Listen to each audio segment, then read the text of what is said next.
buenas noches con todos. En nombre del Centro de Capacitación de la Asociación Automotriz del Perú, les damos la bienvenida a todos los participantes que nos acompañan esta noche en la conferencia técnica Unidad de Control Electrónico. En esta conferencia se abordarán temas como el control electrónico, el proceso de monitoreo y control, microprocesador, circuitos y conector de diagnóstico, causas y efectos de los fallos, entre otros temas. Antes de presentar a nuestro invitado, quiero indicarles que durante la ponencia pueden realizar sus consultas a través de la opción de preguntas y respuestas que van a encontrar en la parte inferior de sus pantallas. Asimismo, quiero agradecer a Móvil, gracias a ellos se está llevando a cabo la conferencia de esta noche. Bueno, sin más preámbulos, voy a presentar a nuestro invitado, Pierre Pajuelo Araníbar, profesor de Educación Técnica en la especialidad de Mecánica Automotriz, profesional con amplia experiencia en mantenimiento y capacitación para los sectores automotriz, transportes y movimiento de tierras. Bienvenido, Pierre, y muchas gracias por acompañarnos el día de hoy. Hola, muy buenas noches, gracias por la invitación. Agradecer primero a la Asociación de la Automotriz del Perú por la invitación del día de hoy a realizar esta capacitación, esta conferencia, y agradecer también a Móvil que nos permite llegar justamente con estas capacitaciones, poder llegar a ustedes, al público que generalmente siempre asiste y siempre está participando en los eventos que convoca la Asociación Automotriz del Perú. Entonces, el tema justamente como les estaba comentando, la señorita presentadora es acerca de la unidad de control electrónico, ¿ya? Entonces, nosotros nos vamos a referir hoy día a prácticamente dar a conocer algunos componentes, las características, cómo se lleva el monitoreo y vamos a tocar algunos temas referentes a los fallos y algo de los códigos, ¿no? Pero es netamente una conferencia, una charla de familiarización de lo que es una unidad de control electrónico, ¿no? Entonces, lo que se conoce como EQ, SM o no PCM, que le dicen en algunas marcas también, ¿no? Entonces, varía un poco el nombre, pero al final es una computadora que realiza las funciones que permiten que el motor y los demás sistemas del vehículo trabajen de manera lo más eficiente posible, ¿no? Y brindando la confiabilidad y seguridad necesaria para que el vehículo cumpla con todos los estándares internacionales. Entonces, como les estaba comentando, es netamente la conferencia de 10 de familiarización con respecto a este dispositivo, ¿no? No vamos a ahondar mucho en cosas de repente. Yo sé que hay, ¿no? Hay cursos que están orientados a lo que es reparación estrictamente, ¿no? Reconfiguraciones y todo eso, pero en una hora yo creo que no nos va a alcanzar el tiempo para poder hacer todos esos temas. Hoy día nos vamos a centrar netamente en lo que es la parte de familiarización. Entonces voy a empezar con la presentación del día de hoy para ir desarrollando ya el tema antes de que nos gane la hora, porque también tengo otra participación más tarde, ¿ya? Entonces tenemos justo el tiempo exacto para poder desarrollar y después creo viene una tanda de preguntas, ¿ya? Entonces veo que ya pueden, ¿no? Ya logran todos los participantes poder visualizar la presentación. Entonces el tema que vamos a tocar el día de hoy es lo que es la unidad de control, ¿no? Entonces, como les estaba comentando y les aclaré al inicio, es el tema de familiarización prácticamente con este dispositivo. Entonces, la agenda que vamos a tocar hoy día está en los antecedentes, control electrónico. Vamos a hablar acerca del proceso de monitoreo y control, que tiene 3 pasos fundamentales, que son la medición, la comparación y el ajuste. Vamos a hablar acerca del CAN bus de datos, que es la forma en que se lleva la información entre un módulo u otro, ¿no? Una computadora a otra, y también con los demás dispositivos que son parte del sistema. Los microprocesadores y memorias, ¿no? Tenemos las memorias RAM, PROM, RAM y EEPROM. Y tenemos los circuitos y conectores de diagnóstico. Además, el programa y monitoreo de señales, ¿no? Entonces vamos a hablar acerca del hardware y del software, ¿no? El hardware es la parte física, el software viene a ser el programa que llevan estas computadoras, que van a controlar las distintas funciones, van a monitorear y controlar las distintas funciones para las que están diseñados, configurados, modos de operación de la ECU, y tenemos las causas y efectos de los fallos.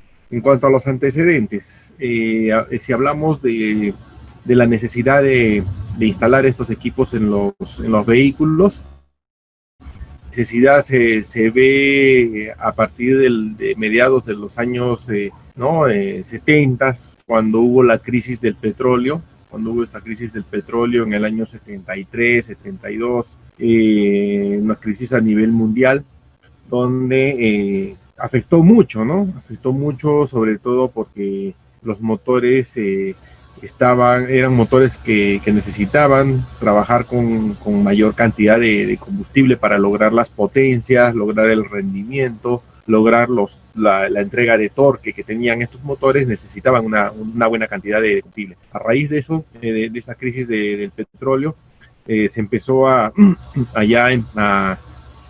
pensar, ¿no?, seriamente en lograr un mayor ahorro de combustible, ¿no? Es lo que se buscaba, lograr un mayor ahorro de combustible.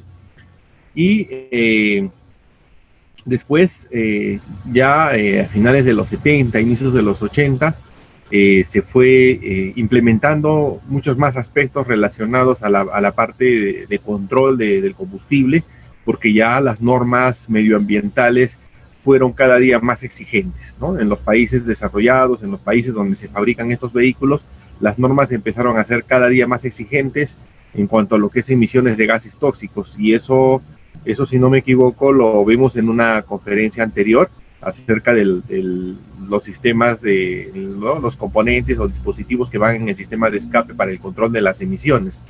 Entonces, si nosotros nos remontamos a principios de los años 80, vemos que las normas a nivel internacional empiezan a volverse mucho más estrictas, lo que obliga prácticamente a los fabricantes de vehículos a reducir las cilindradas en los motores, a hacer modificaciones en cuanto al diseño de las cámaras de combustión, ¿no? Diseños internos en el motor, a mejorar el ingreso de aire, a lograr una mayor eficiencia térmica, a lograr una mayor eficiencia volumétrica.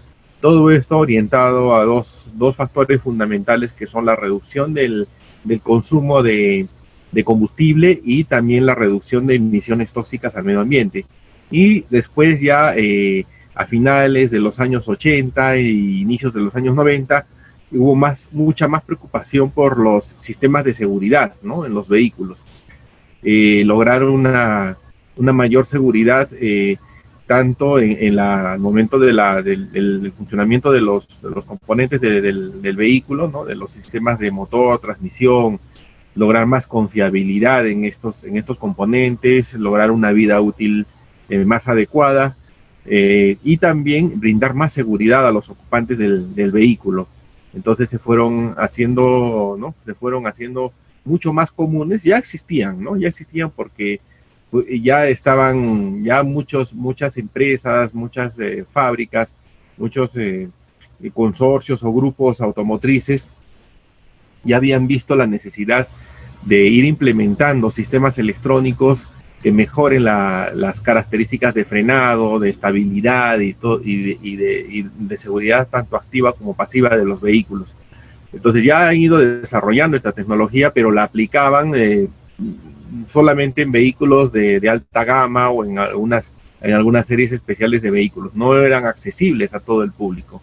¿Qué sucede ya a finales de los años 80, ¿no?, con las velocidades mayores de los vehículos, mayor cantidad de accidentes? Fue una preocupación darle más importancia al tema de la seguridad. Entonces ya estos sistemas que ya han sido desarrollados desde finales de los años 60, ya se empezó a desarrollar sistemas de frenado de mayor eficiencia, como por ejemplo el ABS, ¿no? Se empezaron a desarrollar sistemas de dirección más precisos, con ayuda electrónica. Claro que no todo el mundo tenía acceso, ¿no? Ni estaba implementado en todos los vehículos. ¿Y qué se logró a partir de los años 90? lograr que estos sistemas vayan ya como parte del equipo de serie, ¿no? Vayan como el equipo de serie en los vehículos desde las categorías ¿no? De inicio o de acceso hasta las gamas más altas de vehículos. Entonces contribuía tanto a la seguridad, durabilidad, mejor desempeño del vehículo, mayor ahorro de combustible y por supuesto la reducción de emisiones tóxicas, que es lo que nos preocupa a todos, ¿no? Debe ser una preocupación de todos, porque a las finales nosotros somos los que vamos a, y nuestras generaciones van a seguir van a seguir en este mundo, y queremos un mundo cada vez más limpio. Los controles por computadora fueron instalados en los vehículos para cumplir con las reglamentaciones del gobierno federal de Estados Unidos para obtener emisiones reducidas y ahorrar combustible. Esto, como les estaba comentando, a partir de la crisis del petróleo, se le dio mucha más importancia. Ya la tecnología se venía desarrollando, ¿no? Ustedes saben que el campo automotriz, las grandes corporaciones automotrices, los grandes fabricantes, tienen laboratorios muy importantes, ¿no? Como son la Fórmula 1, la alta competición, por ejemplo, en el rally, ¿no? Incluso en otras disciplinas como el motociclismo. Entonces, no solamente le sirve para dar a conocer sus productos, promocionar sus marcas, sino también es el mejor laboratorio para ir desarrollando tecnología. Y ya venían desde finales de los años 60, muchas empresas venían desarrollando toda esta tecnología, pero como les estaba diciendo, no estaba disponible para todos, no estaba a disposición de todos los usuarios, ¿no? Solamente se incorporaba en vehículos de muy alta gama o en series muy especiales. Y lo que se logró a partir de esta crisis del petróleo fue darle más importancia a esta, ya no era un lujo, sino se empezó a convertir en una necesidad. Y es lo que es ahora, ¿no? Es incluso más que una necesidad. Pasó de ser un lujo a ser una necesidad, y ahora es mucho más que una necesidad, es una obligatoriedad, ¿no? Que un vehículo cumpla con todas estas normas, cumpla con bajas emisiones, reducido consumo de combustible y sobre todo el tema de la seguridad al momento de la conducción. Para eso, ¿no? Todo esto comenzó a principios de los años 70, justamente, y algo que impulsó a todo esto fue bueno y fue malo, fue la crisis del petróleo, ¿no? Gracias a la crisis del petróleo también se pudo impulsar todo este desarrollo. Entonces, no fue del todo negativa, ¿no? Porque en ese momento muchos fabricantes lo vieron como un aspecto negativo, porque se tenía que hacer modificaciones a los vehículos, que prácticamente los vehículos empezaron a salir ya al mercado con menos rendimiento. Entonces, se trataba de priorizar el ahorro de combustible.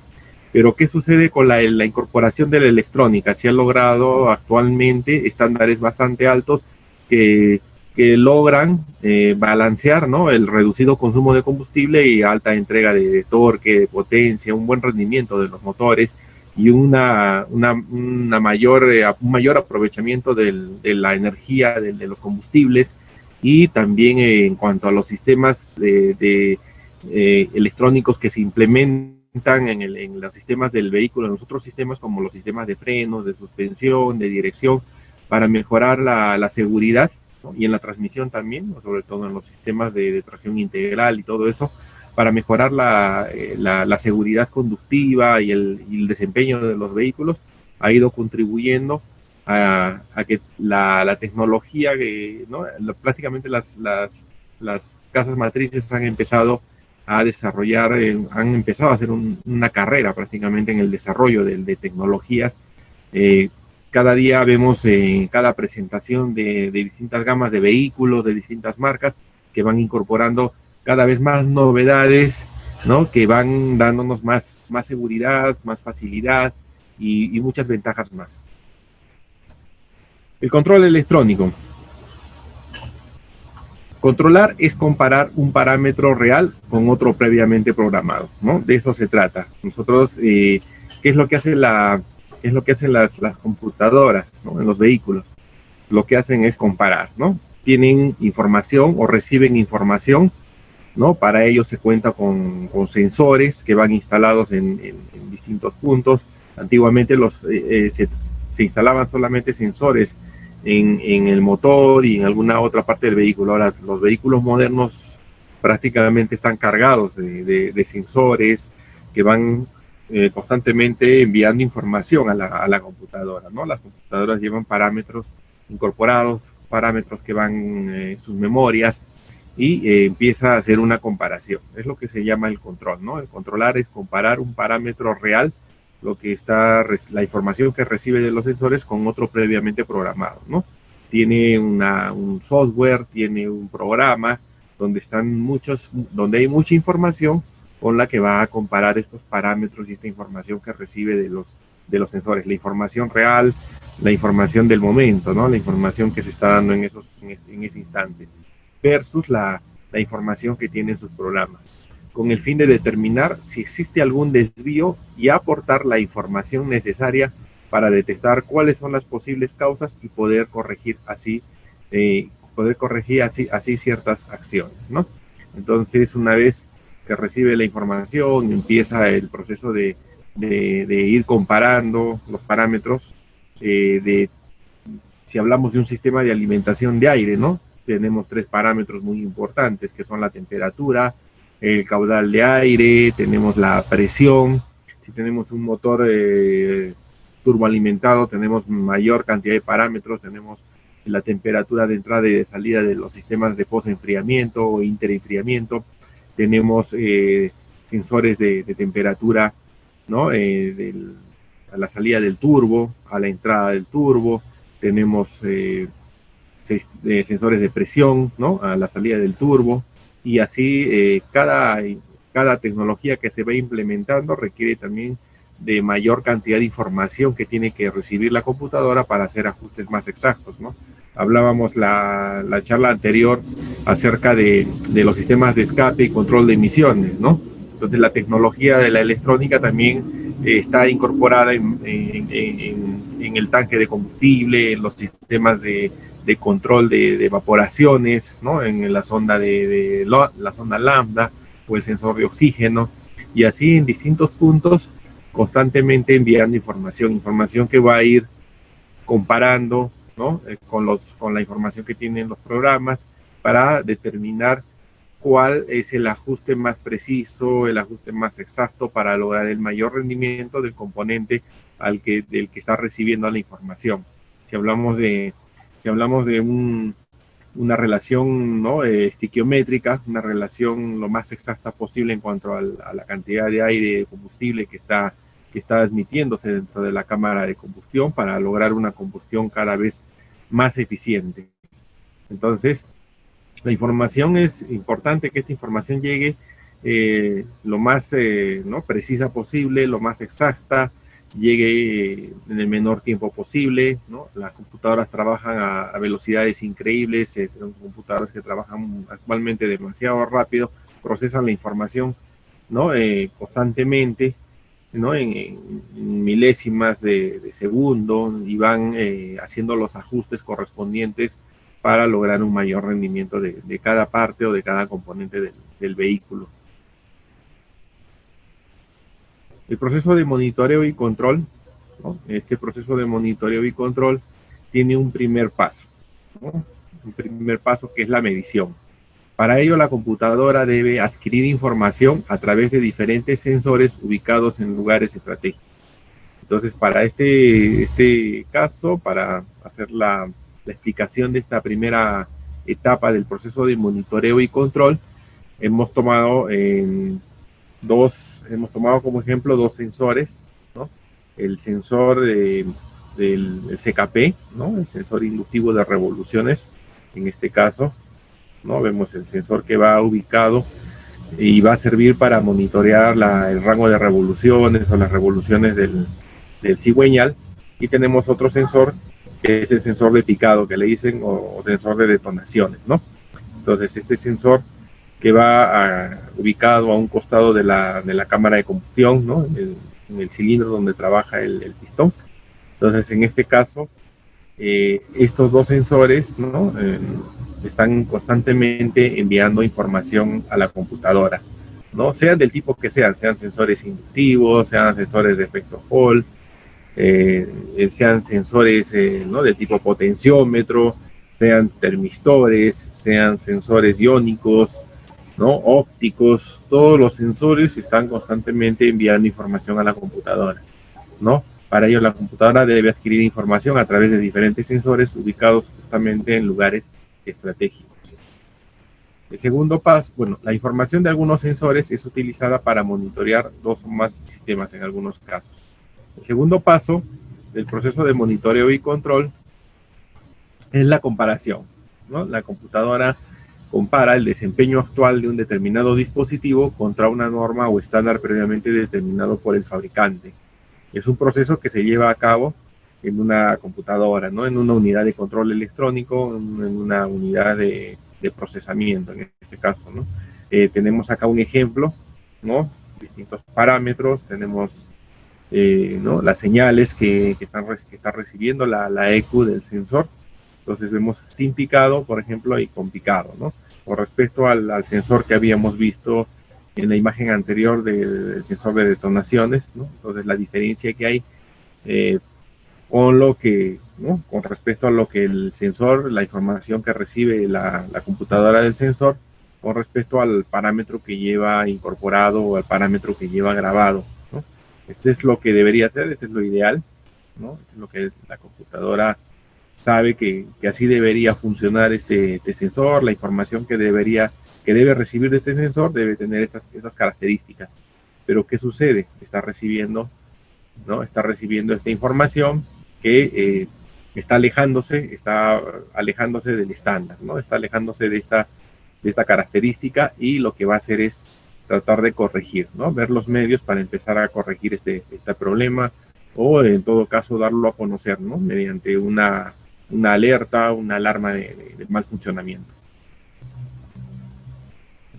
El proceso de monitoreo y control tiene una tercera etapa, ¿no es cierto? Que viene a ser el ajuste. El ajuste, ¿no? La computadora se encargará de determinar el grado de variación, como habíamos visto en las imágenes anteriores. El grado de desviación compara y se determina que que está bastante lejos del estándar, y empieza a hacer los ajustes. Así como en el caso de solamente ese sensor, igual va a trabajar con todos los sensores, ¿no? Sensores de MAP, sensores de temperatura, sensores de oxígeno, ¿no? Sensores de posición, sensores de movimiento, de todos los tipos de sensores, de toda la información que reciba, en este caso del motor, o se informa la computadora que controla los sistemas de chasis o de transmisión, ¿no? A medida que reciba toda esta información de temperaturas, también presiones, ¿no? Todos los parámetros que necesita conocer, va a empezar a hacer los ajustes, mientras estos parámetros que son recibidos de la información que proveen los sensores indiquen ciertas desviaciones, la computadora empezará a hacer los ajustes correspondientes. Ya acá tenemos, por ejemplo, un módulo de control electrónico, ¿no? Denominado SM. Suministra energía a los componentes electrónicos, recibe y controla las señales de los sensores y controla el suministro de combustible. En este caso es una SM que va a instalar en un motor para poder regular o ajustar las funciones del sistema de inyección de combustible, ¿no? Las desviaciones que exceden este rango se vuelven significativas y necesitan una atención urgente. El campus de datos. ¿Qué es el campus de datos? ¿No? De repente por ahí hemos escuchado esta denominación, ¿no? CAN es la red de área de controladores, ¿no? Esa es la descripción, basado en las siglas, ¿no? En las siglas, pero las siglas están en inglés. El español vendría a ser, la descripción en español sería red de área de controladores. Es el modo de transmitir los datos entre las unidades de control y un sistema global integrado, ¿no? Los vehículos más modernos, donde ya no solamente tenemos unidades de control computarizadas, ¿no? SMs o EQs, como gusten llamarlo, solamente en el motor, sino para otras funciones y otros sistemas. Entonces necesitan establecer comunicación entre estos módulos, ¿no? Así como en los vehículos automotores, también en los equipos de construcción, en la maquinaria que se utiliza en minería, en los vehículos de transporte de carga pesada, todos ya están integrando muchas de las funciones, ¿no? Todos estos equipos, vehículos integran muchas de las funciones ¿no? Para poder compartir información de un módulo a otro y poder lograr una mayor efectividad en el funcionamiento del equipo, ¿no? Sobre todo empezar a monitorear posibles fallas, posibles averías, funcionamientos ¿no? fuera de los parámetros o fuera de los estándares. Entonces todo eso se va integrando, pero necesitamos establecer comunicación, o se necesita establecer comunicación entre todos los módulos y dispositivos, ¿no? Acá vemos, por ejemplo, el módulo central, ¿no? El módulo electrónico central del vehículo, tenemos el módulo de control del sistema de frenos, que es el ABS, tenemos el módulo de control del motor, ¿no? el SM, tenemos el módulo de control del diferencial, tenemos un diferencial electrónico, ¿no? Entonces todos estos dispositivos electrónicos, todas estas memorias o como le gustan llamar computadoras, necesitan establecer comunicación entre ellas y globalizar todo ¿no? Integrar todo el sistema para lograr un mejor funcionamiento del vehículo. Permite mayores velocidades de comunicación entre la computadora y los sensores y también reduce las conexiones. Entonces, tenemos sistemas ya más avanzados, ¿no? Actualmente, como los sistemas multiplexados, ¿no? Que permiten llevar mayor cantidad de información con menos cantidad de cables, ¿no? Tenemos ramales con menos cables, menos costosos, que ocupan menos espacio y que llevan la misma cantidad de información que un ramal que va cargado de cables, ¿no? El campus de datos, todos los microchips están conectados por 3 sistemas con diferentes velocidades de comunicación. El más lento comunica a los equipos de confort, ¿ya? Entonces tenemos, entre los equipos de confort tenemos el aire acondicionado, ¿no? Por ejemplo, tenemos los sistemas de calefacción, tenemos el control y el ajuste de los asientos, ¿no? Incluso calefacción de los asientos. El otro, que es más rápido, realiza la conexión entre los sistemas del motor. Es un sistema, es un conjunto de componentes que están, ¿no? comunicados, que funciona un poco más rápido, ¿no? Lo que integra, ¿no? O las conexiones que integran a los equipos de confort. Y el equipo más rápido, ¿no? Se encuentra en el sistema de seguridad y sus componentes.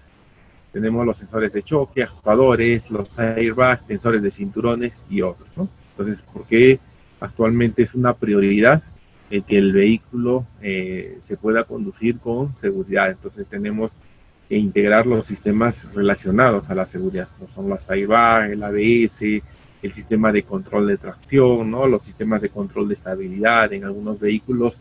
Por ejemplo, para uso fuera de carretera ya tenemos control de descenso, ¿no? Entonces todo eso va integrado. Tenemos una unidad de control principal para todo el vehículo y también todos estos sistemas se integran con esta unidad de control, reciben también información de otras unidades de control, lo necesario, lo que necesiten, la información que necesiten, ¿no? Procesar. ¿Cómo funciona una computadora? Entonces ahora vamos a pasar ya directamente, ¿no? A ver cómo funciona cada uno de estos dispositivos que son y se han vuelto cada día más complejos porque requieren cubrir mucha más cantidad de funciones y eso ha hecho que se vuelvan, ¿no? más complejas, que tengan programas mucho más grandes, mucho más amplios, ¿no? Ya no son las computadoras de hace 15 o 20 años. Basado en una serie de transistores, diodos, resistencias, etcétera, integrados en una tarjeta, ¿no? Como sabemos, todos estos integrados o circuitos integrados están cargados, ¿no? de transistores. Los transistores son importantes porque juegan un papel esencial en cuanto a la operación de las SMs o de las EQs, ¿no? Uno de los aspectos más críticos es su función en la comunicación, ¿no? En la conmutación, lo que se conoce como conmutación. que es encender y apagar. Eso es lo que hace un transistor, ¿no? Varios actuadores actuando como un relevador o semiconductor. Los, los transistores generalmente que se utilizan en las memorias o en los módulos de control electrónico son del tipo NPN, ¿no? Porque tenemos también otros tipos de transistores que son PNP. Estos componentes se encuentran colocados dentro de circuitos integrados y cuentan con un número variable de conectores. ¿Ya? Entonces, es importante ¿no? Conocer cada uno de estos componentes que van en las EQs, ¿no? Y tenemos, por ejemplo, uno de los más comunes son los transistores, después tenemos diodos, después tenemos algunos otros dispositivos electrónicos que ya habría que entrar en más detalle para poder explicarlo, ¿no? El microprocesador, todos las memorias que lleva una EQ, ¿no?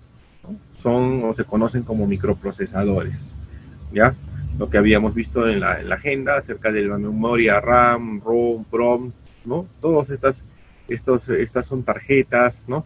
Son microprocesadores, ese es el nombre con el que se los conoce. En él se realizan las operaciones matemáticas y decisiones lógicas, ¿no? Lleva a cabo, junto con las memorias, la función esencial del procesamiento de datos, ¿no? Entonces, vamos a ver cuáles son estos microprocesadores. Basados en la memoria que pueden ser otros microprocesadores, ejercen control sobre diversos componentes y sistemas, como hablábamos de los transistores, ¿no? El poder controlar las funciones, por ejemplo, de los actuadores, ¿no? Entonces, aperturar, cerrar, y vamos a ver en qué consiste cada una de estas características de cada uno de las memorias o microprocesadores que tiene una EQ. Tenemos en primer lugar la memoria ROM, ¿no? Esta memoria significa, ¿no? Se interpreta por sus siglas en inglés, que son Read Only Memory. ¿Qué significa Read Only Memory? Significa memoria solo de lectura. Entonces, lo que quiere decir que esta es una memoria en la que no se puede realizar ningún tipo de modificaciones, solamente es lectura. No se va a perder tampoco la información si es que se queda sin energía, si se desconecta la batería, ¿no? Entonces, esta memoria ROM, este microprocesador, contiene el programa básico del SM. Es la parte que dice, cuando veo que esto sucede, tengo que hacer lo que suceda. Representa la memoria no volátil, así se le conoce también, ¿no? Como memoria no volátil. Esto significa que aun cuando la potencia, la energía, ¿no? de la batería se va del vehículo, se desconecta la computadora, retendrá su programa y memoria indefinidamente. Entonces, en pocas palabras, es una memoria únicamente de lectura, ¿no? Se usa para guardar información de forma permanente, como les estaba diciendo, no es volátil, y es la sección de la EQ que contiene el conjunto principal de instrucciones que sigue la computadora, ¿no? Entonces, prácticamente acá están grabados muchos de los parámetros importantes con los que va a comparar, ¿no? La información que va recibiendo de los sensores. ¿Ya? Entonces, es un microprocesador bastante importante, que se conoce como memoria ROM. Tenemos la memoria PROM. La memoria PROM, ¿no? Por sus siglas en inglés, es programable Read Only Memory, ¿no? Entonces, only viene de solo, programable, ¿no? Memoria solo de lectura, pero en este caso es programable, ¿ya? Es el microprocesador de calibración o sintonía fina, también se le conoce así. Al igual que el ROM, el PROM es también no volátil. En este caso, al igual que el anterior, si desconectamos la energía eléctrica no se va a perder la información, ¿no? Entonces eso significa que no es volátil. Este chip contiene información acerca de las especificaciones del vehículo y en la cual se instala el SM, ¿no? El tipo de información incluye, por ejemplo, el tamaño del vehículo, la clase y peso, la resistencia aerodinámica, el tamaño del motor, o me refiero a la cilindrada, la resistencia de rodamiento, la relación de tracción final, lo que son las relaciones de la transmisión, el diseño del árbol de levas y los dispositivos utilizados para lo que es el control de emisiones, lo que hablábamos acerca del EGR, ¿no? De los sistemas de ventilación del cárter, y hablábamos también de los sistemas de evaporación de combustible, ¿no? Entonces, a esta se le conoce como memoria programable para lectura únicamente. En ella se almacenan características como el tipo de la unidad, cilindrada, combustible, etc. Puede ser cambiada y se instala en un zócalo especial.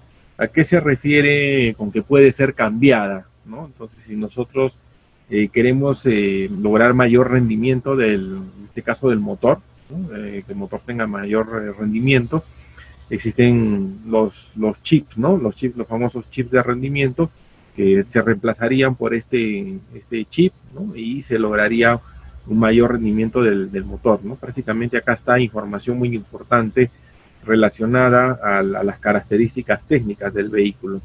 Y si nosotros queremos alterar alguna de esas, o se puede alterar alguna de esas características, se tiene que hacer el reemplazo, ¿no? También de esta parte de la EQ, ¿no? Exclusivamente esta memoria, para poder lograr un adecuado funcionamiento de desempeño, un adecuado desempeño de las modificaciones que se haya podido hacer, tanto a la transmisión como al motor, ¿no? En busca de un mayor rendimiento. En algunos países, como en Estados Unidos, ¿no? Existen ciertas normas o ciertas regulaciones para hacer este tipo de modificaciones, ¿no? En las computadoras, para lograr mayor potencia, mayor torque. Entonces se tiene que ajustar a ciertos reglamentos, a ciertos parámetros. Y también el hacer modificaciones en esta computadora, en esta parte de la computadora, puede conllevar a que la vida útil de los componentes internos del motor se reduzca, ¿no? Entonces, generalmente no se recomienda, salvo para aspectos ya muy específicos. La memoria RAM, ¿no? Como vemos, la memoria RAM, al igual que las otras memorias, ¿no? También tiene una descripción basada en sus siglas en inglés, ¿no? En este caso, memoria RAM significa random, de ahí viene la R, random, de la palabra random, access memory, ¿no? Entonces es una memoria de acceso aleatoria prácticamente, ¿no? Es utilizada por la SM para el almacenamiento temporal de la información o para llevar a cabo cálculos matemáticos. Entonces, a diferencia de las memorias anteriores, que es donde van grabada mucha de la información, como vimos en la memoria ROM, ¿no? Es la parte de la computadora donde están grabados todos los parámetros que van a definir, ¿no? El funcionamiento de cada sistema. Y en la memoria PROM están grabados todas las características del vehículo. En este caso, es un componente, un dispositivo en el que se realizan cálculos matemáticos, se almacena información, pero temporal, ¿cierto? Además del SM, almacena información acerca de la historia de la proporción, por ejemplo, del aire combustible del motor a medida que el vehículo ha ido trabajando. Entonces, de repente el vehículo está trabajando constantemente a 2.500 metros sobre el nivel del mar. Entonces, ese ajuste que ha hecho la computadora cuando el vehículo fue llevado a trabajar a esa cantidad de metros sobre el nivel del mar, empezó a hacer los ajustes y parte de esa información permanece en esta memoria, ¿no?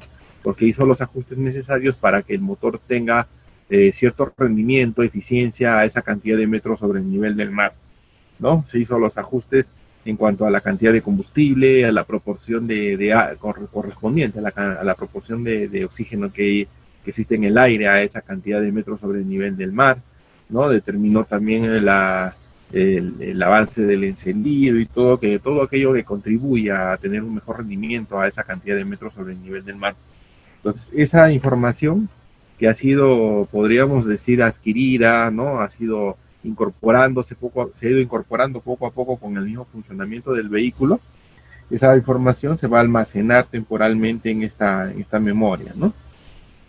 Y también información relacionada a las fallas que han sido detectadas en los circuitos, en los sensores y en los actuadores del sistema de inyección de combustible o del sistema de encendido, ¿no? Entonces, todas estas fallas o problemas que se han ido reportando, que ha ido detectando en el funcionamiento de los demás sensores, se han ido incorporando poco a poco y han sido grabadas en esta memoria, ¿ya? Memoria de lectura y modificación se encuentra dentro de una memoria PROM. Se trata de una memoria temporal que realiza 3 funciones: actuar como libreta de apuntes, ¿no? Como les estaba diciendo, va almacenando algo de la información relacionada al mismo funcionamiento del vehículo, como es el ajuste de la mezcla aire-combustible, como es las fallas relacionadas a cada uno de los sistemas o sensores o actuadores, y también permite almacenar información y almacenar códigos de diagnóstico. La memoria EEPROM, que es la memoria programable para lectura de datos y se borra de forma electrónica. Esta memoria es una memoria permanente que se encuentra en la tarjeta de la EQ y para borrarla se requiere de un escáner, ¿ya? Entonces es una memoria que también almacena información muy similar a la memoria RAM, la última que acabamos de tratar. Entonces, en este caso, sí se puede hacer las modificaciones, es programable, ¿no? Por eso dice memoria programable, ¿no? Para lectura de datos y también permite borrar información, ¿no? De forma electrónica. Y en este caso, para hacer esa tarea se requiere de un escáner. El cristal, ¿no? Es como el corazón del microprocesador principal. Sin él no tiene una frecuencia de trabajo no se tiene una frecuencia de trabajo del microprocesador, ¿ya? Entonces también es un componente importante que está dentro de cada una de las EQs o se localiza en un lado del microprocesador principal. Los circuitos de entrada y de salida. Los circuitos de procesamiento y memoria no podrían trabajar si no reciben señales de voltaje de entrada y enviar señales de voltaje de salida, ¿no? Entonces, en este caso, tenemos, ¿no? Si hablamos de los circuitos de procesamiento y memoria, como habíamos visto, las memorias PROM y memoria ROM, que son unas memorias que son más que todo de lectura, ¿no? Donde está la información que viene de fábrica, digamos, ¿no? Entonces, en estos casos, no podrían trabajar si no reciben señales de voltaje de entrada y puedan también enviar señales de voltaje de salida, ¿ya? Entonces, por eso toda EQ necesita de estos circuitos de entrada y de salida, ¿no? Necesitan el apoyo de circuitos integrados que reciban y envíen las señales, debido a que el microprocesador no está conectado directamente a todos los dispositivos de entrada y de salida, ¿no? Entonces, no todos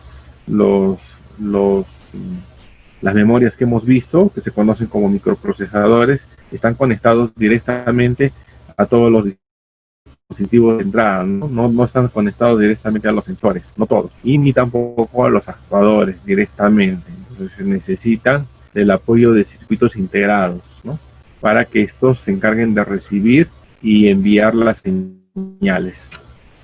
En estos circuitos integrados tenemos lo que son los transistores, ¿no? Lo que habíamos visto, que cumplen esa función tan importante, ¿no? De encender y apagar la señal, ¿no? Recuerden que la computadora envía órdenes a los actuadores para que estos hagan distintos ajustes. Entonces necesitan, en muchos casos, si es que la conexión no es directa, ¿no? Necesitan justamente de estos dispositivos, de estos integrados para poder enviar y recibir información. Muchos de estos circuitos proporcionan conexiones paralelas para el microprocesador, de modo que pueda leer muchas señales de entrada y enviar muchas señales de salida simultáneamente. El conector de diagnóstico ya es la conexión por medio de la cual un escáner se comunica con la computadora.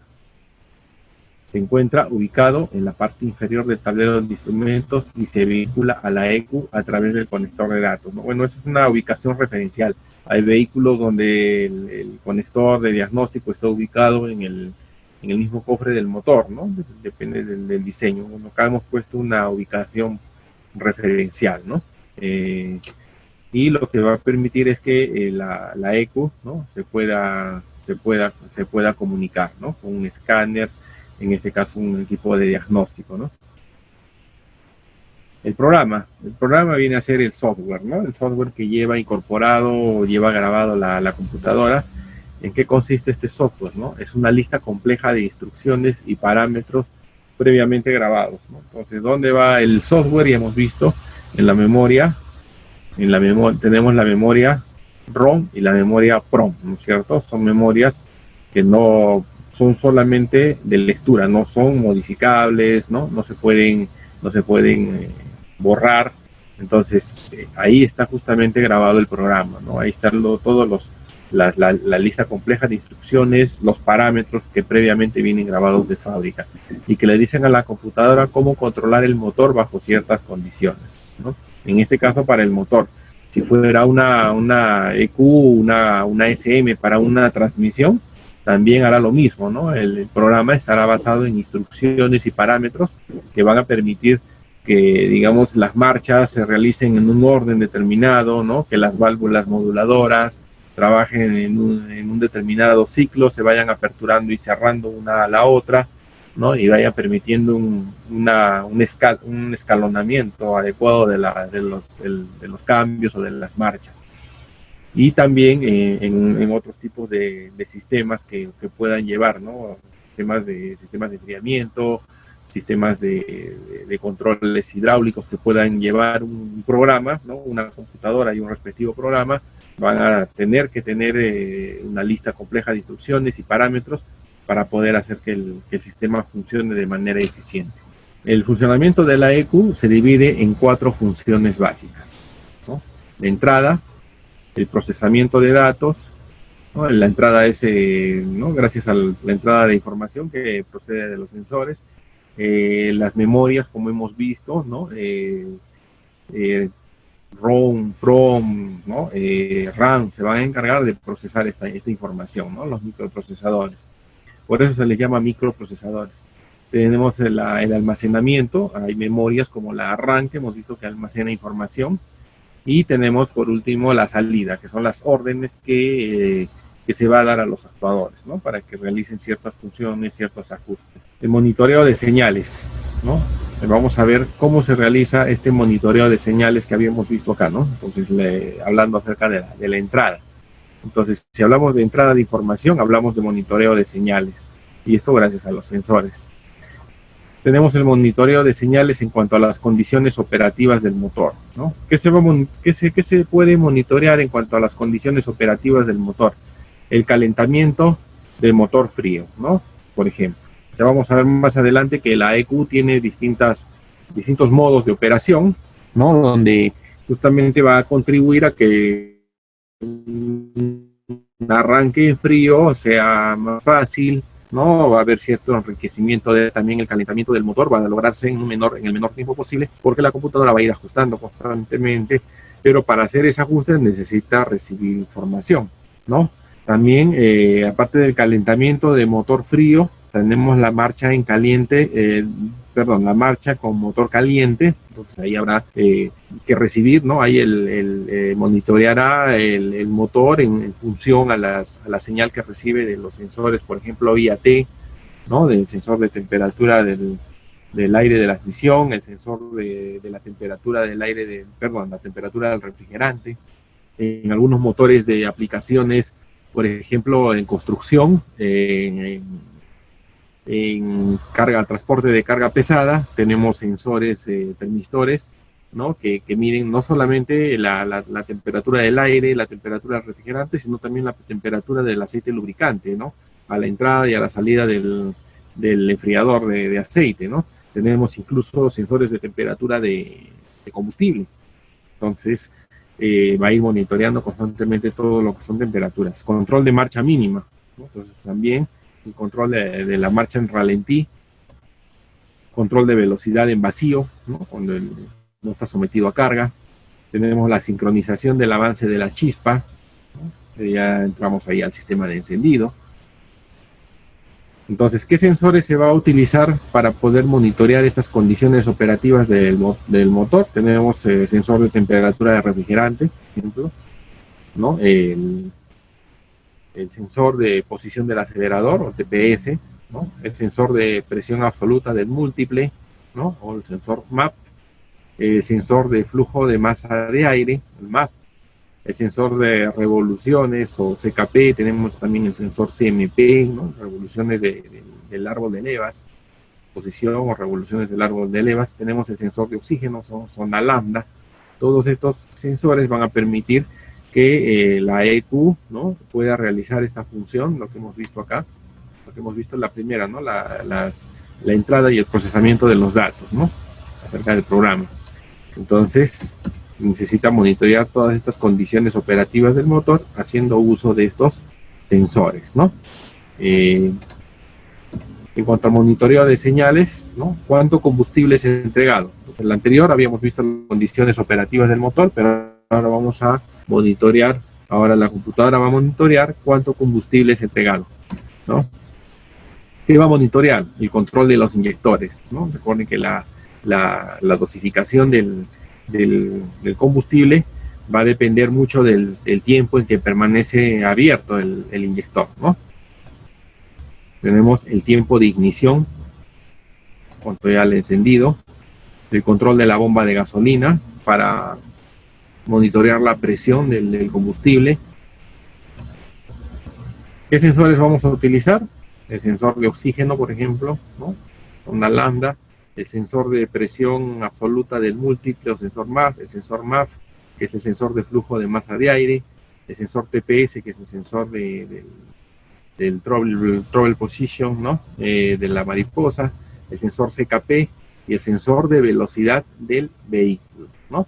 Es importante el monitoreo de este sensor, porque con este monitoreo va a determinar si el vehículo, en qué condiciones está circulando, ¿no? Si está detenido, si está avanzando y cuáles son las características de este avance, si está sometido a carga, ¿no? Y necesita de repente enriquecer o puede empobrecer la mezcla para lograr un mayor ahorro de combustible. Y si el vehículo requiere enriquecer la mezcla por las características de carga a las que está sometido, entonces va a tener que la mezcla.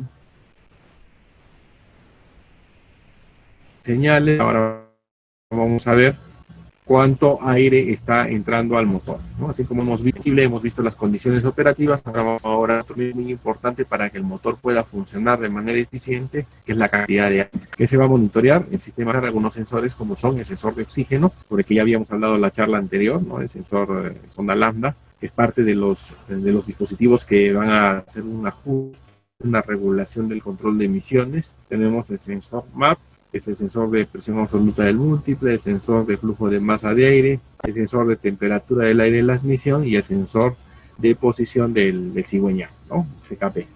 Entonces, ahora vamos a ver cuáles son los modos de operación de la EQ, ¿ya? La computadora necesita distintos modos de operación porque ¿no? Porque son distintas circunstancias en las que se va a encontrar trabajando, ¿no? Vamos a ver al momento del arranque en frío, por ejemplo, ¿no? El momento del periodo de calentamiento del motor, cuando el motor está sometido a carga, cuando hay una desaceleración brusca. Entonces se va a buscar el mejor balance para reducir las emisiones tóxicas y también reducir el consumo de combustible bajo todas estas condiciones, y también contribuir a un adecuado funcionamiento del motor, ¿ya? Entonces vamos a ver lo que es vamos a empezar por el primer modo de operación del motor, que es el modo de paro, ¿ya? Entonces En el SM entra en modo de paro cuando el interruptor del encendido está apagado, ¿no? Entonces, cuando apagamos el motor, entra en modo de paro, ¿no? Y estado por más de 2 segundos, ¿no? Para los dos primeros es de que el motor se apaga, permanece, ¿no? Y la bomba de combustible generalmente está activada todavía, ¿no? Entonces, durante ese periodo de tiempo tan pequeño, ¿no? Después de haber apagado el motor, hasta cierto punto energizados, ¿no? Permanecen energizados.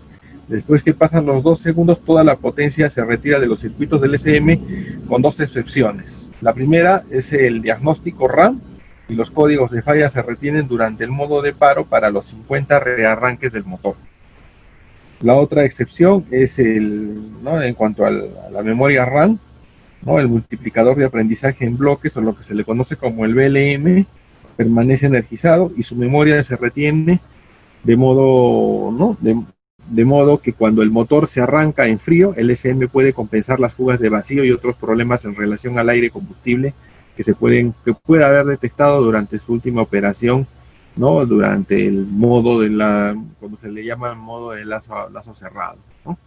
Entonces, este modo, ¿no? Para los primeros 2 segundos después de que el motor se apaga, la ECU permanece energizada y la bomba de combustible activada, ¿no? Lo que había comentado. Entonces, justamente, esa es una de las características de este modo de funcionamiento o de operación de la ECU, ¿no? El modo de paro.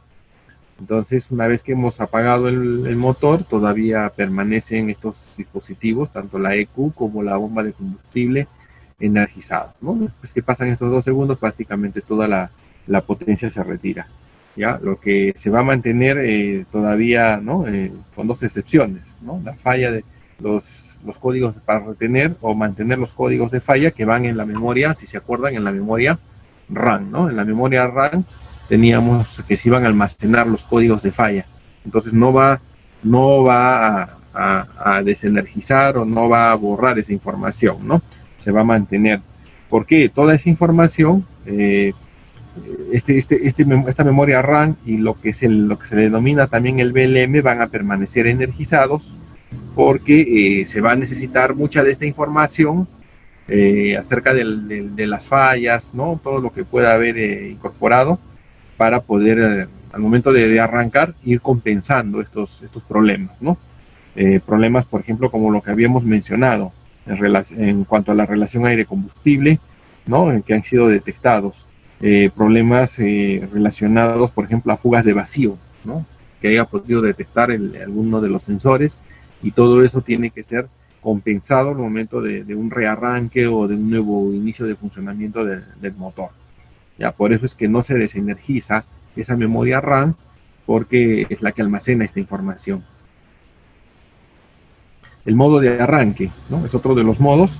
Se entra al modo de arranque mientras el motor se pone a funcionar, ¿no? Lo lógico, mientras arrancamos el motor o lo ponemos a funcionar, la computadora entra a trabajar a este modo, ¿no? El tiempo de encendido empieza a cerrar con el arranque inicial. La relación aire-combustible se enriquece ligeramente para facilitar el arranque, ¿no? Eso es lo que se busca. Entonces, necesitamos, se realiza un ligero enriquecimiento para ayudar a que el motor arranque de manera eficiente, ¿no? Se entra en el modo de arranque mientras el motor se pone a funcionar, el tiempo de encendido empieza a cerrar en el arranque inicial y la relación aire-combustible se enriquece ligeramente para facilitar el arranque, ¿no? Y también va a permanecer en este modo de operación durante un par de segundos después de haber arrancado el motor, justamente para asegurar de que el motor siga funcionando. El modo de lazo abierto, de repente ustedes han escuchado esa denominación, ¿no? Modo de lazo abierto. Después de que el motor ha arrancado, funcionará en el modo de lazo abierto durante segundos, incluso hasta varios minutos, ¿ya? Dependiendo de su temperatura y del sensor de oxígeno. Sobre todo en los casos donde trabaja con sensores de oxígeno, ¿no? Que necesitan un periodo de calentamiento. Entonces este modo de lazo abierto va a durar mayor cantidad de minutos, ¿no? Hay sensores, por ejemplo, que no tienen, sensores de oxígeno que no tienen calefacción, entonces sí se va a requerir de varios minutos en los que el motor va a trabajar en esta modalidad de lazo abierto hasta que el sensor de oxígeno pueda lograr su temperatura y pueda empezar a enviar información a la ECU, ¿no? Entonces, en el caso de los sensores más bien que tienen calefacción, los sensores, por ejemplo, de tecnología planar, ¿no? Los sensores de tecnología convencional, ¿no? Sobre todo los más modernos, los que llevan 3, 4 cables, que son de tecnología planar, solamente van a requerir unos cuantos segundos, ¿no? Para poder, entre 20 y 40 segundos, para poder enviar información a la computadora. Entonces, durante ese periodo que todavía la ECU no recibe información del sensor de oxígeno, vamos a trabajar en lazo abierto, ¿ya? Entonces, después de que el motor es arrancado, funcionará en el modo de lazo abierto durante segundos o varios minutos. Todos los sensores del motor están proporcionando información activamente, excepto, como lo habíamos mencionado, el sensor de oxígeno, ¿no? Todos los demás sensores están enviando activamente información a la ECU. ¿Ya? En cuanto a la operación en modo lazo abierto, tenemos algunos sensores, monitores, ¿no? Que van a monitorear y su respectiva función, ¿ya? Entonces, en lazo abierto tenemos el sensor de temperatura del refrigerante, que está enviando activamente información a la computadora acerca de la temperatura del motor para entrar al modo de lazo cerrado, ¿no? Entonces, es importante la temperatura del motor para que la computadora pueda tomar la decisión de entrar o pasar al modo de lazo cerrado. Pero la información más importante que va a tener que tomar es la del sensor de oxígeno, ¿no? Como mencionábamos. Entonces, el sensor de temperatura refrigerante informa de esta característica, de esta condición, ¿no? La temperatura del motor para poder recién pasar al modo de lazo cerrado. Los sensores MAP y MAP, ¿no? El sensor de flujo de masa de aire y el sensor de presión absoluta del múltiple, informan acerca de la relación aire-combustible, el flujo de aire al motor y la carga a la que está sometido el motor, ¿no? Temperatura de la carga de aire, ¿no? Ese es el sensor IAT, temperatura de la admisión del aire de admisión. Indica a la computadora, informa a la computadora acerca de los cambios de densidad en el aire. Sensor de posición del acelerador, cambios en la demanda de manejo, ¿no? La variación en cuanto a grados y apertura de la mariposa del obturador, ¿no? Y carga del motor basados en la demanda de manejo. Antes de pasar a la modalidad de lazo cerrado, ¿no? En cuanto al lazo abierto, hay que mencionar que tienen que cumplirse ¿no? tres condiciones o tres cosas deben ocurrir antes de que el SM entre al lazo cerrado, ¿no? Para que el SM entre al lazo cerrado o pase a esa modalidad, tienen que cumplirse tres condiciones importantes. Primero, que el sensor de temperatura del refrigerante debe alcanzar la temperatura especificada, ¿no? Por eso es que ahí se menciona. La segunda es que el SM debe saber que el sensor de oxígeno se está calentando, ¿no? Debe tener conocimiento de que el sensor de oxígeno ya llegó a su temperatura adecuada. Y la tercera es que cierta cantidad del tiempo programado debe haber transcurrido desde el momento del arranque, ¿no? Debe haber habido un periodo ya desde el arranque del motor hasta ¿no? Una cantidad de minutos, ¿no? Para poder determinar el paso recién al modo de lazo cerrado. Si hablamos de modo lazo cerrado, ¿no? La única diferencia real que hay con respecto al lazo abierto, ¿no? Entre la operación del lazo abierto y lazo cerrado es que durante el sensor de oxígeno está siendo utilizado por la ECU para monitorear el contenido de la computadora, o la ECU del sensor de oxígeno va a ser prioridad, ¿no? Va a ser la información prioritaria para los ajustes necesarios, ¿no? Ya los demás sensores va a seguir recibiendo información de los otros sensores, pero va a ser referencial para poder optimizar el trabajo, ¿no? Para poder hacer ajustes más óptimos. Pero la principal información o la primordial la va a tomar de este sensor, el sensor de oxígeno, sobre todo para lograr esa reducción de los gases de escape, ¿no? De la emisión de gases tóxicos. El modo de enriquecimiento. Entonces, la computadora también o el motor va a necesitar enriquecerse, ¿no? Bajo ciertas condiciones o ciertas cualidades de funcionamiento, características de funcionamiento, perdón, ¿no? No cualidades, sino características de funcionamiento, ¿ya? El modo de enriquecimiento entra cuando se satisfacen cualquiera de las siguientes condiciones. Acelerador completamente abierto, ¿no? Cuando el voltaje del sensor de posición del acelerador, ¿no? En este caso sobrepasa el 80%, ¿no? O 4 voltios, la relación aire-combustible se enriquece para proporcionar potencia extra. Entonces, cuando la computadora recibe la información del sensor del TPS, ¿no? El sensor que mide el potenciómetro, que mide la apertura, en este caso de la válvula de la mariposa, ¿no? Recibe la información, la EQ, y determina que el acelerador está, la mariposa de aceleración está completamente abierta, ¿no? ¿Y cuánto voltaje aproximadamente recibe? Un voltaje de 4 voltios, y se determina de que la apertura está bordeando el 80%, ¿no?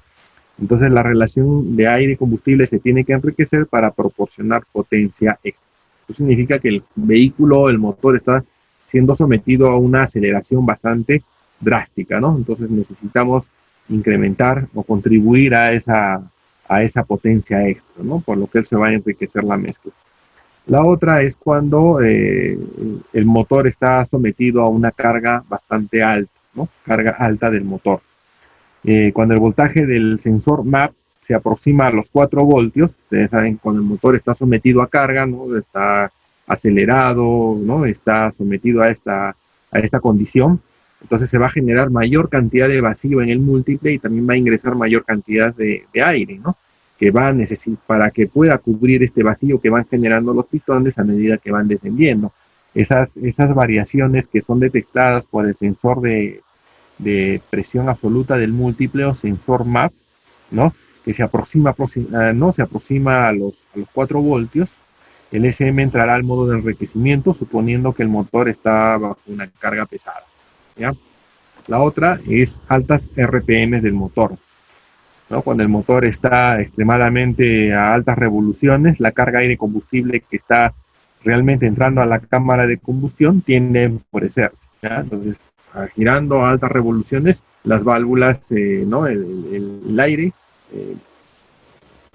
va a tener, digamos, ¿cómo les puedo explicar? A mayor cantidad de revoluciones tenemos menos tiempo para que el aire pueda ingresar, ¿no es cierto? Y poder llenar adecuadamente la cámara de combustión, ¿no? Entonces, eso va a hacer que la cámara, ¿no? de combustible, la cámara de combustión tienda a empobrecerse, ¿no? El aire, ¿no? Entrando a la cámara de combustión.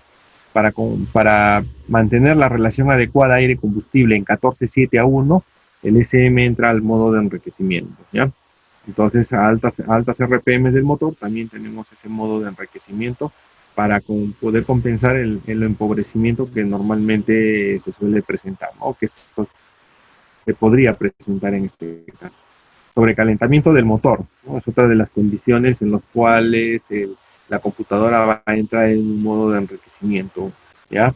Generalmente para poder enfriar la cámara de combustión y ayudar, por lo tanto, en el enfriamiento de la temperatura de operación del motor, ¿no? Entonces, para este caso, el sensor de temperatura del motor, ¿no? ha detectado un incremento en la temperatura, y si este incremento de la temperatura está relacionado a una elevación en la temperatura de la cámara de combustión, entonces este enriquecimiento va a contribuir a reducir esa temperatura. El modo de empobrecimiento, ¿no? Así como tiene un modo de enriquecimiento, también tiene un modo de empobrecimiento. Cuando el TPS indica un voltaje del acelerador casi cerrado, y cuando el MAP y el MAF indican que hay poca o ninguna carga en el motor, el SM empobrecerá la relación aire-combustible a menos de la relación de 14:7:1, ¿ya? Entonces, esto sirve para dos propósitos. Primero, es un medio para conservar el ahorro de combustible, ¿no? Incrementar la economía de combustible. Y segundo, las condiciones que hacen que el SM entre al modo de empobrecimiento son también las condiciones de operación del motor que originan los altos niveles de emisión de monóxido de carbono y lo que son hidrocarburos. Al empobrecer la relación aire-combustible, se reduce los niveles de emisión, ¿no? Entonces, si indica que el motor está trabajando, en este caso, si el TPS, la válvula del obturador está prácticamente cerrada, ¿no? Indica que el motor está trabajando en mínimo, está trabajando en ralentí, ¿no? Y el MAF, el sensor de presión absoluta del múltiple, y el MAF, el sensor de flujo de masa de aire, indican que hay poca, ¿no? Muy poco flujo, muy poco caudal de aire, o prácticamente ninguna carga al motor. Entonces la ECO empobrecerá la relación aire-combustible. Generalmente esto se da en el periodo de funcionamiento en ralentí del motor, ¿no? Y tenemos el modo el penúltimo, que es el modo de corte de combustible, ¿ya?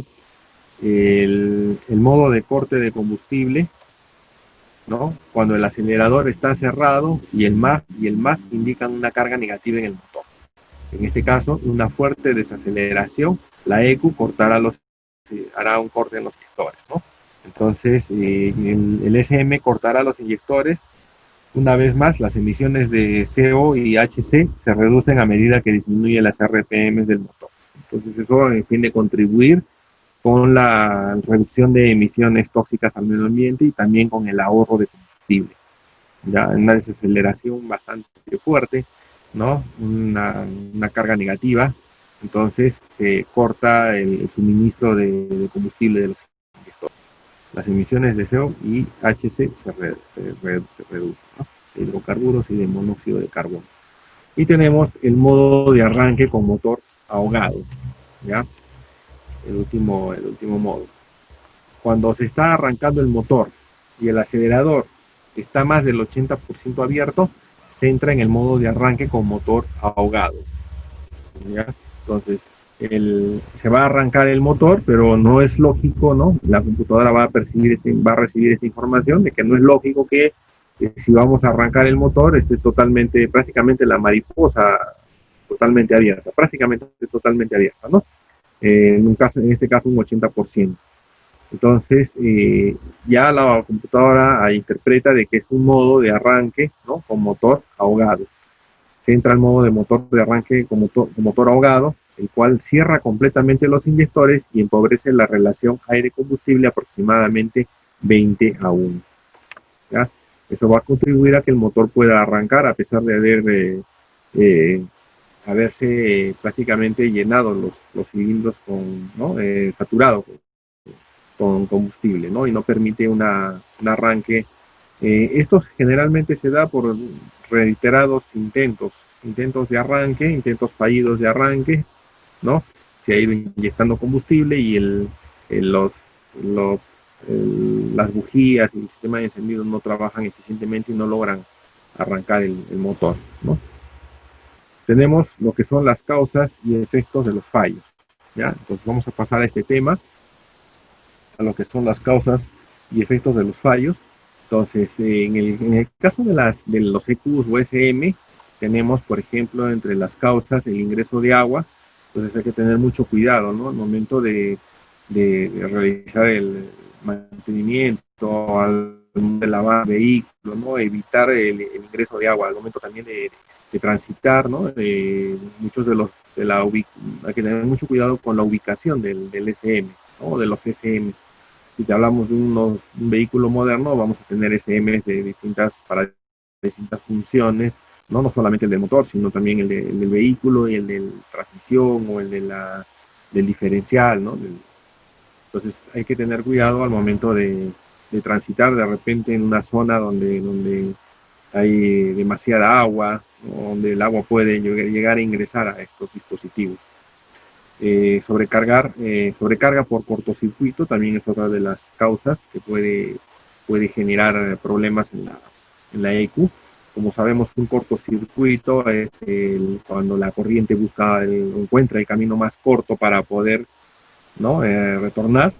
Entonces, ¿qué va a suceder? Y tenemos un incremento exponencial del amperaje, ¿no? de la intensidad de la corriente. Entonces, esto va a contribuir a que se eleve la temperatura del cableado, que no está diseñado para soportar tanto amperaje, y también se pueden ver afectados los dispositivos electrónicos que son sensibles, en este caso los microprocesadores que están dentro de la ECU. Tenemos las vibraciones, ¿no? El exceso de vibraciones también puede ver afectado a la ECU, sobre todo a los dispositivos electrónicos como los transistores, los microprocesadores y todos los elementos que lleva internamente. Las alteraciones de temperatura, ¿no? Los cambios exagerados o temperaturas demasiado altas o demasiado bajas también pueden afectar al funcionamiento de la ECU, ¿no? Y la temperatura misma que se puede generar en este, ¿no? Se puede recalentar también este dispositivo. Fallos en la programación o fallos de programación, ya eso relacionado, como vimos, a la información que lleva la computadora, que no se puede, que no se recomienda, ¿no? Alterar, algo que se haga con conocimiento y con experiencia, o sean, ¿no? Sean memorias. En el caso de la memoria PROM, vimos que se podía reemplazar esta memoria por una memoria o un chip de alto rendimiento, ¿no? Entonces, para que se pueda reemplazar, ¿no? Tiene que ser de una marca adecuada, que esté configurada especialmente para este tipo de vehículos, ¿no? Que brinde las garantías necesarias para que el vehículo pueda funcionar de manera eficiente. Si no, si vamos a alterar la programación de la ECU y de estas memorias, ¿no? Las memorias que no son volátiles, las memorias que llevan toda la información, vamos a alterar, ¿no? Estos datos. Entonces vamos a tener primero el rendimiento del motor se va a ver afectado, y después a la larga puede verse afectado los componentes mecánicos. Entre los efectos tenemos, o las consecuencias, tenemos el check engine se enciende cuando en la computadora va a fallar o presenta algún desperfecto. La indicación del check engine, o la luz 1000 que le dice, se va a encender, ¿no? El motor se va a detener en muchos de los casos, porque no va a poder procesar la información, no va a recibir información, no va a poder dar órdenes, ¿no? Entonces el motor prácticamente se va a detener, o el dispositivo para el que haya sido diseñado tampoco no va a trabajar adecuadamente, si es un SM de una transmisión, por ejemplo, ¿no? El componente para el que ha sido diseñado no va a trabajar eficientemente. Problemas con el desempeño del motor, o el sistema para el que esté haciendo los ajustes, ¿no? Entonces el motor no enciende, consumo de combustible, fallos en el encendido, y también no hay comunicación con el escáner, ¿no? No se puede establecer comunicación con el escáner. Algunos códigos OBD2 relacionados a las fallas del SM, problemas en el SM o en el ECU. Entonces tenemos el código, ¿no?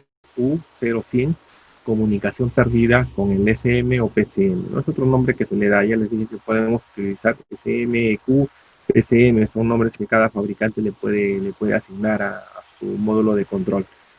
Tenemos el síntoma, ¿no? Síntomas del código de falla U0100, que es un código genérico. Tenemos entre los síntomas, o lo que vamos a poder notar, es que se enciende la luz del check engine y el vehículo presenta dificultades para poder iniciar, ¿no? Para poder arrancar el motor.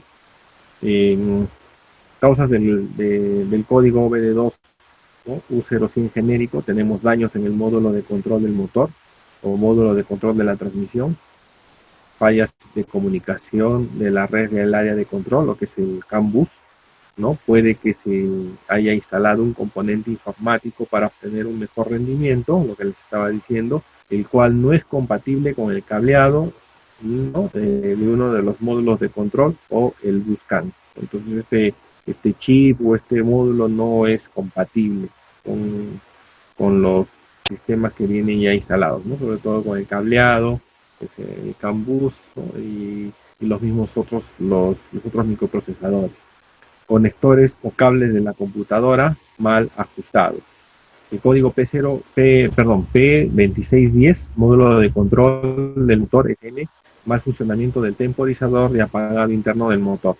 Síntomas que se pueden percibir con este código: la luz de advertencia iluminada, ¿no? La luz de advertencia de check engine. El consumo de combustible puede aumentar en algunos casos, ¿no? ¿Cuáles son las causas?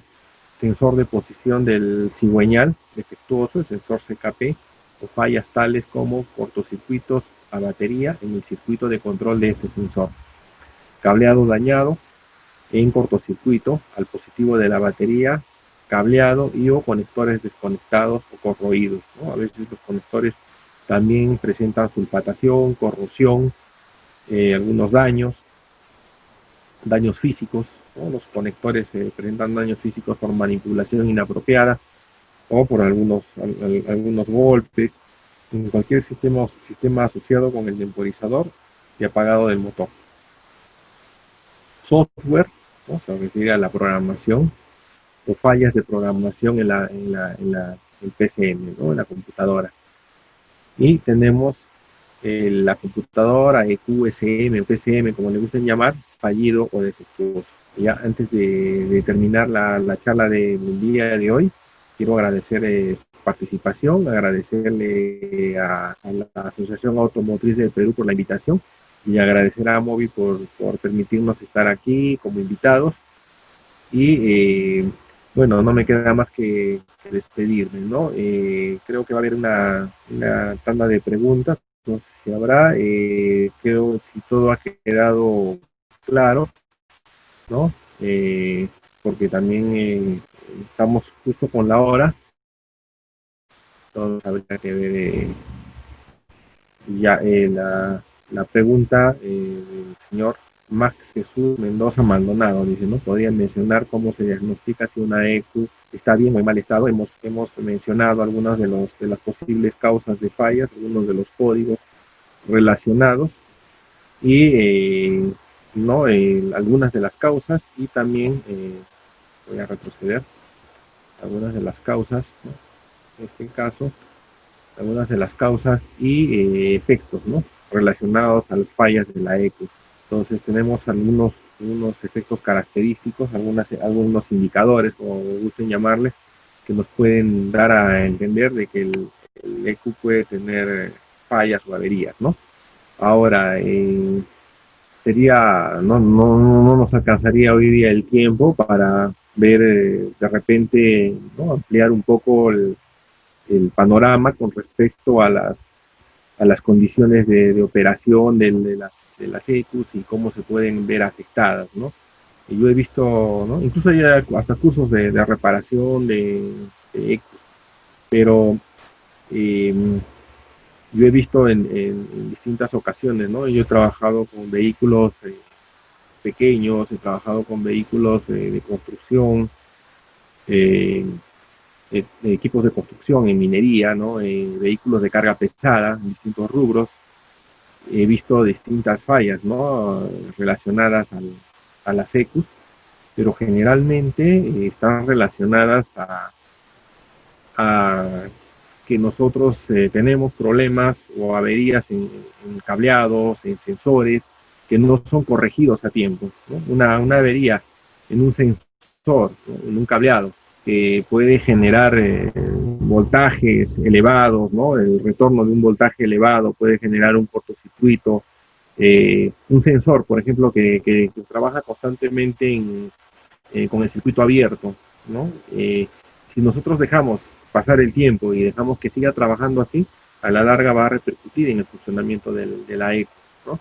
Otra cosa es también el hecho de al momento de escanear una EQ, ¿no? También hacerlo con cuidado, ¿no? No se debe tratar de modificar los parámetros, ¿no? Que vienen especificados del fabricante. Si nosotros hacemos alteraciones en la EQ que no están dentro de la programación y que pueden alterar lo que hemos visto, ¿no? Los parámetros de funcionamiento, hemos visto los modos de operación de la EQ, la forma en que la EQ recibe la información, la forma en que trabaja y a qué se orienta cada uno de los microprocesadores. Alteramos ese funcionamiento, definitivamente que vamos a tener fallas. Recuerden que las computadoras, en este caso estas ESMs, EQs o PCM, como gusten llamarlos, los fabricantes las van desarrollando y las van haciendo miles de pruebas y miles de kilómetros para darles confiabilidad, ¿no?